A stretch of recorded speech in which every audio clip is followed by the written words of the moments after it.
Hello! Welcome to my channel. இன்னைக்கு மாதிரி ஒரு மோசமான நாள் வந்து எப்பவுமே இருக்காதுங்க. அப்படிதான் சொல்லலாம். அப்படின்னு சொல்ல முடியாது. இருந்தாலும் ஒரு மனசு ரொம்ப கஷ்டமான ஒரு டேவாயிடுச்சு. என்னன்னு பார்த்தீங்கன்னா, நான் சொல்லுவேன் இல்லையா, அந்த மண் சிலைக்கிற வண்டி. அந்த வண்டிய தூக்கிட்டு போயிட்டாங்க.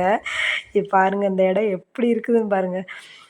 ஆக்சுவலா அவங்களோடது தான் இல்லைன்னு சொல்லல. இருந்தாலும் அது வந்து நல்லா கொடி போயி நல்லா இருந்த இடம். அது தானாவே வந்த இடம் தான் அது. வந்த செடிங்க தான் அந்த செடிங்க எல்லாமே. ஸோ, அதனால தான் நான் அந்த இது மேல கொடி விட்டிருந்தேன். அவங்க வந்து மத்தபடி எந்த பெனிஃபிட்ஸும் கிடையாது. இந்த லாங் பீன்ஸ் இருக்கு இல்லையா? அவனுக்கு மட்டும் அந்த கொடி அதில போயிட்டு இருந்துச்சு. சரி, நடக்கிறது எல்லாமே நன்மைக்கு அப்படின்னு நினச்சுக்கிற வேண்டியதான். அப்படியே வந்து கொடியெல்லாம் வந்து இது பண்ணி அப்படியே போட்டு போயிட்டாங்க.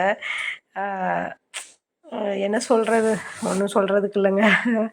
அப்படிதான் ஆயிடுச்சு. என்ன ஒண்ணுன்னா, அவங்க எடுத்துட்டு போனதுல இன்னொரு நல்ல விஷயம் என்னன்னா, மத்த செடிங்களுக்கு கொஞ்சம் விட்டமின்ஸ் அதாவது சன்லைட் நல்லா கிடைக்கும். அப்படிதான் நம்ம நெனச்சுக்கிறணும். இந்த லாங் பீன்ஸ் மட்டும் கொஞ்சம் அஃபெக்ட் ஆயிட்டான். அதுலேருந்து கொஞ்சம் காய் இருந்துச்சு. அவனெல்லாம் பறிச்சுட்டு எடுத்தேன். என்னதான் இருந்தாலும் டக்குன்னு எடுத்துட்டு போகட்டே ஒரு மாரி ஏதோ அவங்க கிட்டேருந்து பிரிச்சு எடுத்துட்டு போவாங்கல்ல, அந்த மாரி ஒரு எமோஷனல் ஆயிடுச்சு.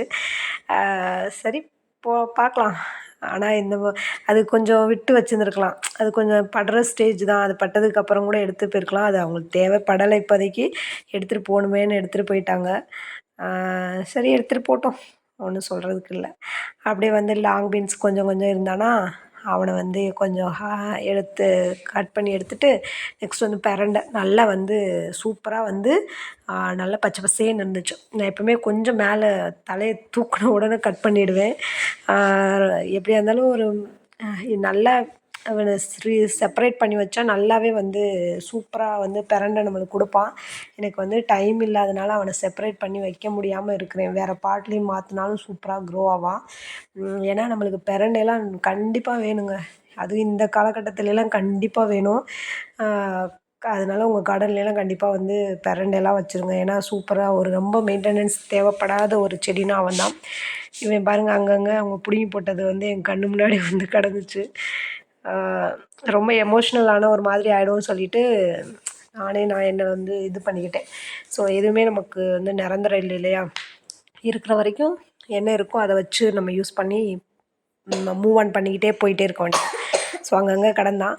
அவன எல்லாத்தையும் வந்து ஹார்வெஸ்ட் பண்ண அந்த இதெல்லாம் பண்ணிகிட்ருக்கும்போது, அப்போ வந்து நம்மள ஒரு கன்சோல் பண்ணுறதுக்கு ஒருத்தவங்க இருந்தா எப்படி இருக்கும்னு நெனைப்போம் இல்லையா? அப்போ தான் இந்த பட்டர்ஃப்ளை வந்து ஆக்சுவலா வந்து அந்த பூவுக்காக தான் வந்தான். பட் ஆனா நம்மள கன்சோல் பண்ற மாதிரி ஒரு ஃபீல் ஆயிடுச்சு. அப்படியே சுத்தி சுத்தி வந்தான். ஆ சரிடா போடா அப்படின்ற மாதிரி போயாச்சு. இந்த கார்டனுமே இந்த இடத்துல எவ்வளோ நாளைக்குன்னு தெரியல. இருக்கும் பிளேஸு. பட் ஆனா இந்த க்ரீப்பர்ஸ் கொடி போற வேண்டிய அந்த காய்களுக்கு மட்டும் தான் இடம் இருக்காது. மத்தபடி நம்ம க்ரோ பேக்ஸ் இந்த பக்கெட்ஸ்ல வைக்கிறதுக்கு ஸ்பேஸ் இருக்கு. அப்படி இல்லைனாங்க என்னங்க நம்ம டெர்ரஸ் இருக்குது. டெர்ரஸ்ல எடுத்துக்கொண்டு எவ்வளோ செடி வேணாலும் வச்சுக்கலாம். ப்ளஸ் என் வீட்டு பக்கத்துலேயே வந்து எங்க வீட்டுக்குள்ளறயே வந்து ஸ்பேஸஸ் இருக்குது. ஸோ அங்கேயும் வச்சுக்கலாம். அதனால ஒண்ணும் பிரச்சனை இல்ல. ஆ நெக்ஸ்ட் வந்து அவரைக்கா. இந்த கோழி அவரைன்னு சொல்லுவோம் இல்லையா? ஸோ அவன் தான் இருக்கிறான். நான் அவனையும் எடுத்துக்கிட்டு அப்படியே கிளம்பியாச்சு. நம்ம வந்து நம்மளுடைய அந்த அ கம்போஸிங் குழி அவங்ககிட்ட வந்து நெறையா இது சேர்ந்துருச்சு. குப்பைங்க நெறைய சேர்ந்துருக்குது. கொஞ்சம் மண்ணு போட்டு டீகம்போஸ் பண்ணி விடணும். அதுலேயும் 1, 2 இந்த பிளாஸ்டிக்ஸ்லாம் இருந்துச்சு. அவனெல்லாம் எடுத்து அந்த பக்கம் போட்டுட்டு, அவன் பக்கத்துல ஒருத்தன காமிக்கிறேன் பாருங்க. டொமேட்டோ. அப்படியே வந்து அந்த செடியே வந்து கீழ விழுகிற அளவுக்கு அந்த செடிக்கு அந்த காய்க்கு ஏதாவது சம்மந்தம் இருக்கான்னு மட்டும் பாருங்களேன். எவ்வளோ காய்ங்க. இதுக்கு முன்னாடி வரைக்கும் நான் நெறையா வந்து காய் இவங்கிட்டேருந்து எடுத்து வந்திருக்கிறேன். அதாவது ஒண்ணு ஒண்ணா எடுத்து வந்திருப்பேன்.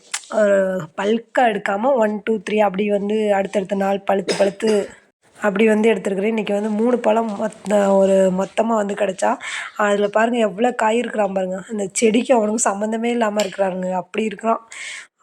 அது ஏதோ ஒரு சப்போர்ட்ல நின்னுட்டுருக்கிறான். நம்மளுக்கு வந்து ஒரு 3 காய் குடுத்தான்.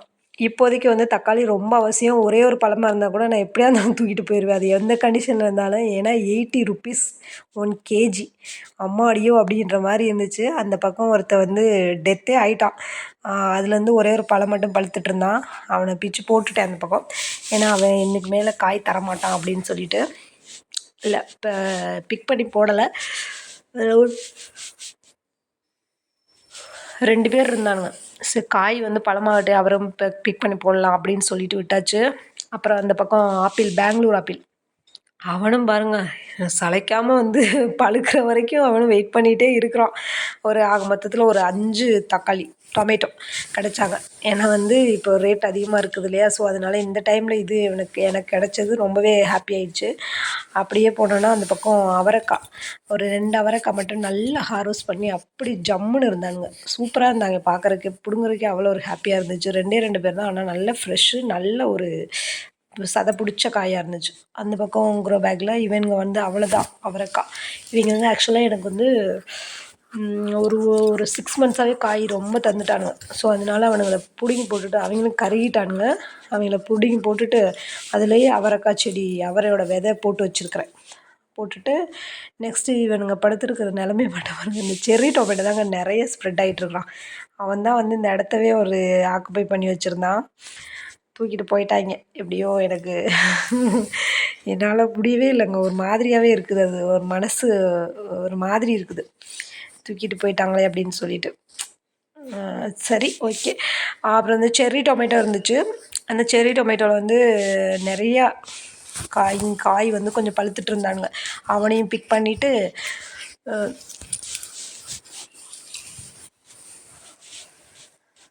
இதுக்குள்ளே பாருங்கள் இன்னுமே இந்த லாங் பீன்ஸ்லாம் உள்ளே கிடக்காங்க. பாதி கொடியை வந்து கட் பண்ணி விட்டுட்டாங்க.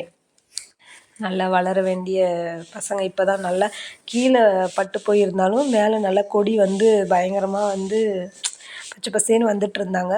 இந்த டைமில் வந்து தூக்கிட்டு போயிட்டாங்க. சரின்னு சொல்லிவிட்டு செர்ரி டொமேட்டோ வந்து கொஞ்சம் இருந்துச்சு. அவனையும் பிக் பண்ணிவிட்டு எப்படி இருக்காங்க பாருங்கள் இந்த ப்ளேஸ். பாருங்கள் இந்த கொடி பாதியிலே அப்படியே கட் பண்ணி தூக்கிட்டாங்க. அதில் வந்து ஸோ பார்க்குறதுக்கு எப்படி இருக்காங்க பாருங்கள். எல்லாமே செர்ரி டொமேட்டோ தான். செர்ரி டொமேட்டோ தான் நல்லா ஸ்ப்ரெட் ஆகி போயிருந்தாங்க. இதில் காய் நிறைய இருக்கிறாங்க. இவங்களாம் எப்போ பழுப்பாங்க, இல்லை இதுக்குள்ளே வந்து எவனும் பூந்துக்குருவானா அப்படின்ற ஒரு இதாகவே இருக்குது. பார்க்கலாம். இது கொஞ்சம் இதானோடனே இந்த ப்ளேஸை வந்து நம்ம வந்து இது பண்ணி விட்டுட்டு இந்த இடத்துல எதாச்சும் லேடிஸ் ஃபிங்கர் அந்த மாதிரி காய் வர மாதிரி போட்டு விட்டா தான் உண்டு. ஏன்னா வந்து க்ரீப்பர்ஸ் வந்து பாசிபிலிட்டி கிடையாது. ஏன்னா கீழே மேலே நல்லா கொடியாக போகிறது வந்து கீழே விட்டோம்னா எப்படி இருக்கும், நல்லா இருக்காது இல்லையா? ஸோ அதனால் வந்து நீ இந்த ப்ளேஸை வந்து கொஞ்சம் க்ளீன் பண்ணிவிட்டு நம்ம வந்து வேறு வெண்டைக்காய், கொத்தவரங்காய் அந்த மாதிரி ஏதாவது போட ட்ரை பண்ணி பார்க்கலாம். ஸோ அதுக்கும் எவனாவது வருவானுங்க. ஏன்னா அதை க்ளீன் பண்ணுறேன். ஏன்னா நம்மளை அதாவது அவங்களும் வந்து இது பண்ண மாட்டாங்க. நம்மளே வந்து ஒரு நல்ல ஒரு விஷயம் பண்ணி அதை ஒன்று பண்ணணுன்னா அவங்களால அதுவும் தாங்கவும் முடியாது. ஸோ அப்படி தான் வந்து மனிதர்கள். ஒன்றுமே பண்ண முடியாது இந்த மனுஷங்களை வச்சுக்கிட்டு. சரின்னு சொல்லிட்டு நம்ம வீட்டுக்குள்ளார இருக்கிறான்ல கார்டன், அவங்ககிட்ட போயிட்டு ஏதாவது காய் இருந்தால் கொடுங்கடா அப்படின்னு சொல்லிட்டு கேட்கலாமேன்னு வந்திருக்குறோம். ஸோ நம்மளுக்கு வந்து வெளியில் போனால் என்னடா லாங் பீன்ஸ், அதை விட இவன் பாருங்கள் அவனை விட இவன் எவ்வளோ நீளமாக இருக்கிறான் பாருங்கள். அவ்வளோ லாங் பீன்ஸு இவன் தாங்க லாங் பீன்ஸு.